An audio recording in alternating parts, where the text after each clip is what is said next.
Hello, hello, hello, ladies and gentlemen. It's Christelle Martinette here, and I'm here with another reading that starts on the 15th for the second half of May. And I just want to show you the cards I'll be using for these readings. I've taken up this period the cards of the New Orleans Voodoo Tarot that I've used consistently for a long period of time, but for the past couple of months I haven't. Beautiful, beautiful cards, one of my favorite decks. And since not many people out there know how to read them,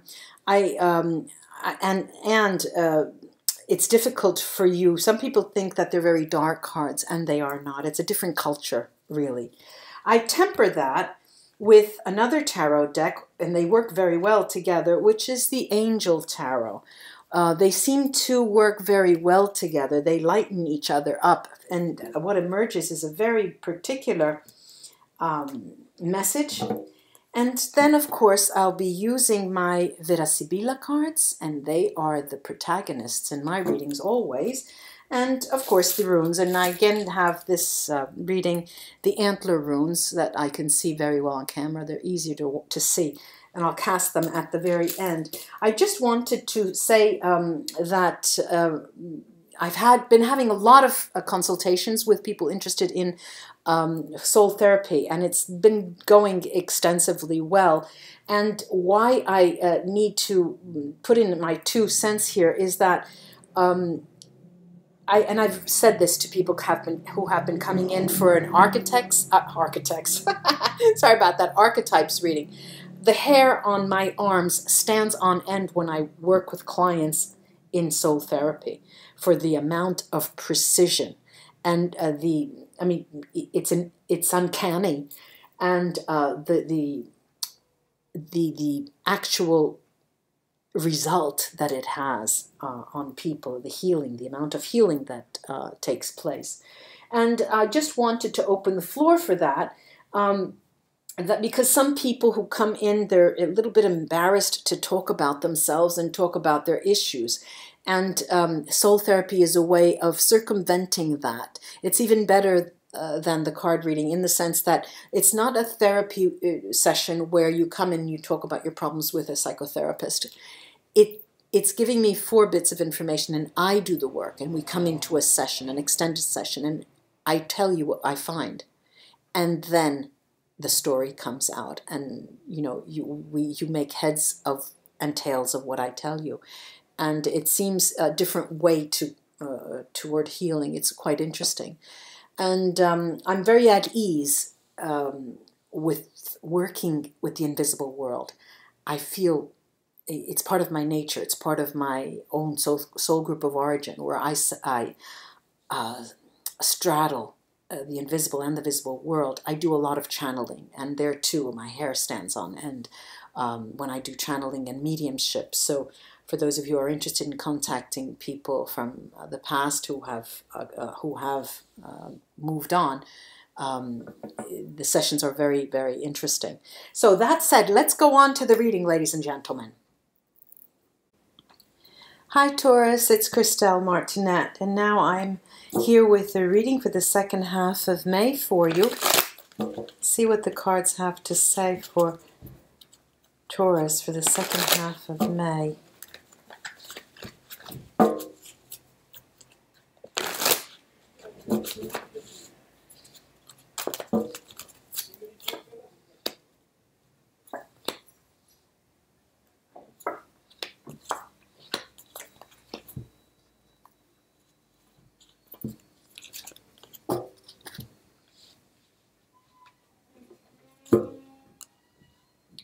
I always shuffle these off camera between readings, but I like to shuffle on camera so you can see the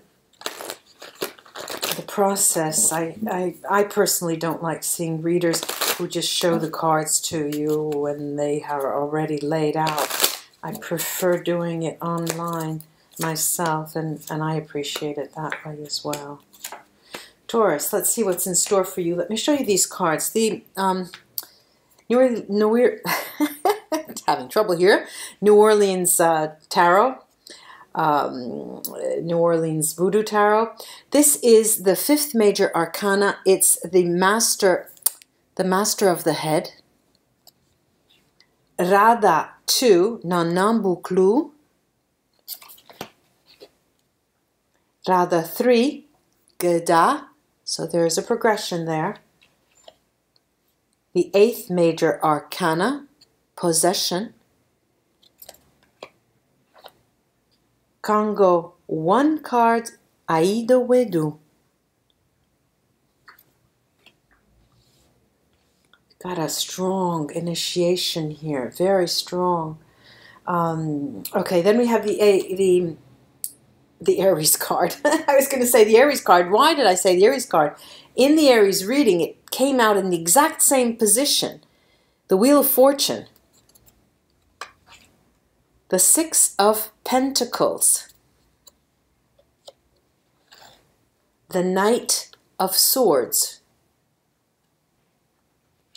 The 10 of Cups. And the 6 of Wands. Oh, sorry, I'm looking at them fighting. I said it can't be a 6. It's a 5 of Wands, the 5 of Wands. All right, now, Taurus, there's, you know, I want to say coming in from the month of April, but it is more of the same actually in the month of May.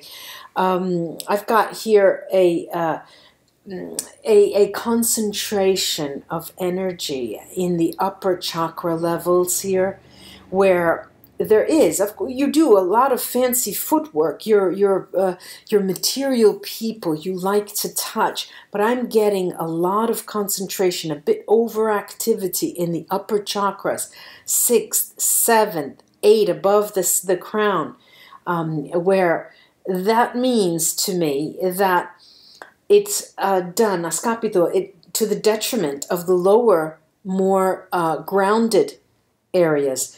And what is the result? What occurs? What happens in this frame of time, in this time reference, the second half of May?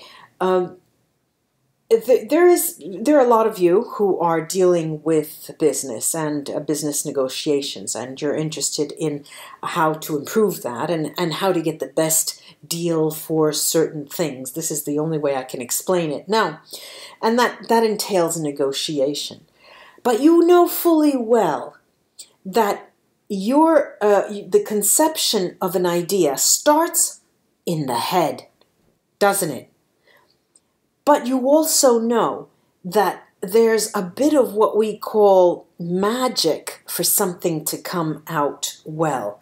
And it's being at the right time, at the right place, and being prepared. And that's called luck, magic, or whatever you want to call it.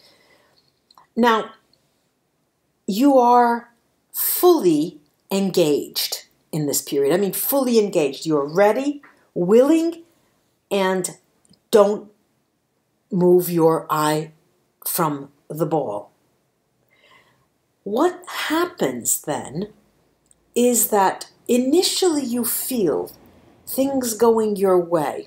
The beginning of that period, the 15th, the 16th, the 17th.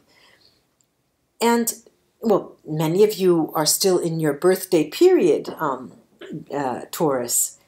And what I'm seeing is that you sort of go ahead because you know that something is going your way. You're very lucky. You're having, you're graced with luck. But then you stop. You stop and you think, it's important for me to give back. It's important for me to give thanks to someone. Those of you, to those who have helped me. And then you do. I mean, you stop in your tracks, you move yourself away from your little bit of negotiation, moving things forward, strategizing. And then, out of the grace of God, I'm going to use that, out of the grace of anything, you are graced, let's put it that way. You are graced with not a windfall, but something that feels like so much, like a gift. You're being given a gift that changes the way you look at things, and you almost don't believe it. And it's that non-believing that stops you in your tracks and make you stumble over your feet. You know, and it's cute. It's cute. It's interesting for me to see that. Let me take these Vera Sibilla to see what they can add to each of these areas of the spread. Starting with the focus here, how you pick up and run away. You pick up the idea and run with it, and you're really concentrated on the ball. You're concentrated on the item, on the nature of what you're doing. Let me take a look at that first. An ambulance outside. Okay, I have here, I guess it's here because that's where the light is. Denari, the safe, money. Amica, friend. And alegria, happiness. And what I'm getting here is that there's a good number of you, and I'm talking 23%, and that's a good number for me. A good number of you, 1 out of every 4, let's go put it that way, that are actually finally in a position where you can tie that knot. And this, I've been talking about this for months with you, Taurus, how you would like to take your relationship 1 step higher.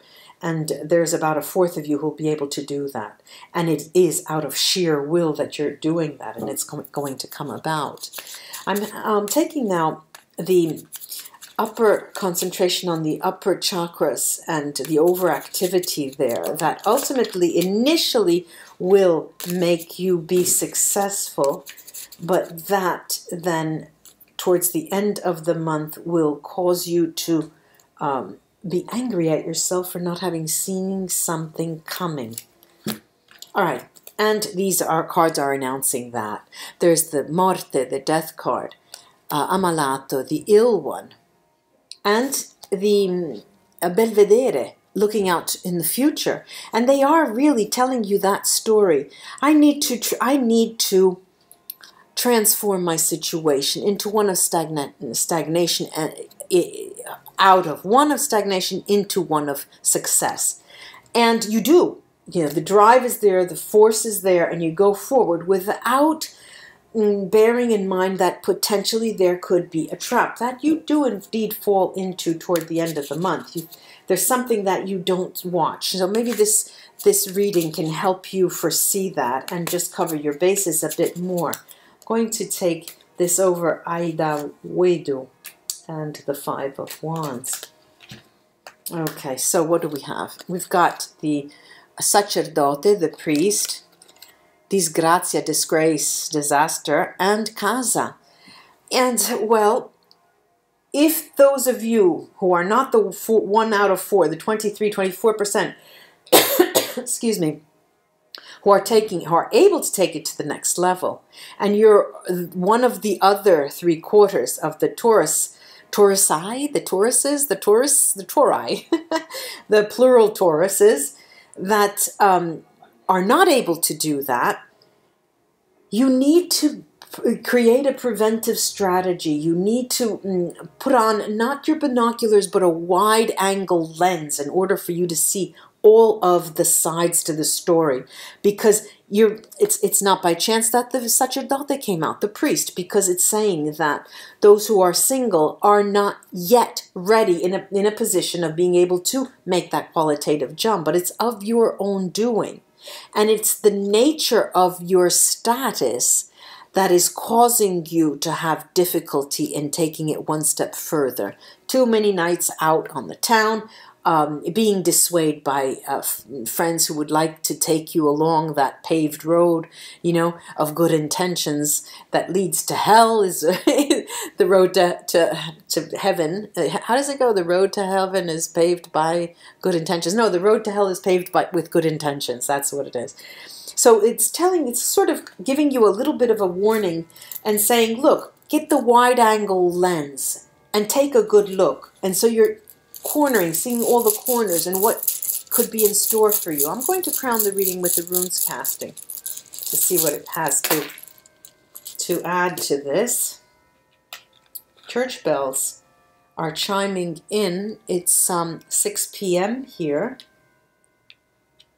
And on the hour, every hour, those bells chime. Yes, okay, the wide-angle lens. They're telling me both Awat's bright stave and Isa that you need to find your specific solution in order to go forward, because something in this month, starting from the beginning of the month, and more so in the second half, because you're seeing that something is not going your way, you need to be more careful in one area of your planning. Also, you are blessed here. This is Awat's bright. Awat's doesn't have a side to it. Awat's over the card.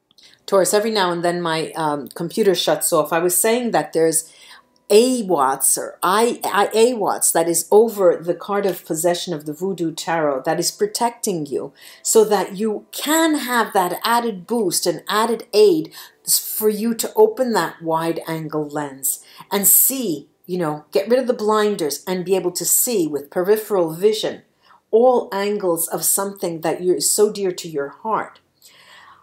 The focus here is on the charging forward happiness in the heart, and those that are not making up that 1/4, the 24%, the other 3/4 of you, Taurus, the rune VERA is telling you that it takes more time. You need to be patient, and you need a little bit more time.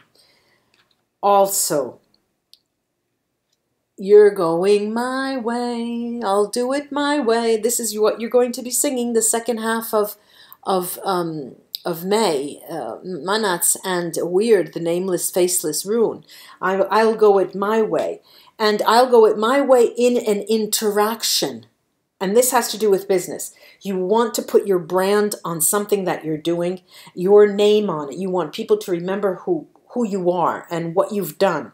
And that has to do with your business, and that's another step before you're successful. If this didn't work here, of course, there are 3/4 of you who have not been able to take that relationship one step further.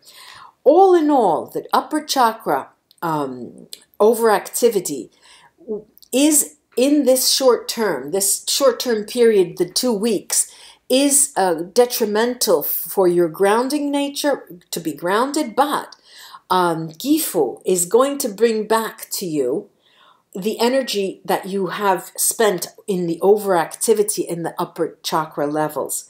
And then fortune will be yours. I do hope this was of help to you, Taurus. And until we read together again, namaste, ladies and gentlemen.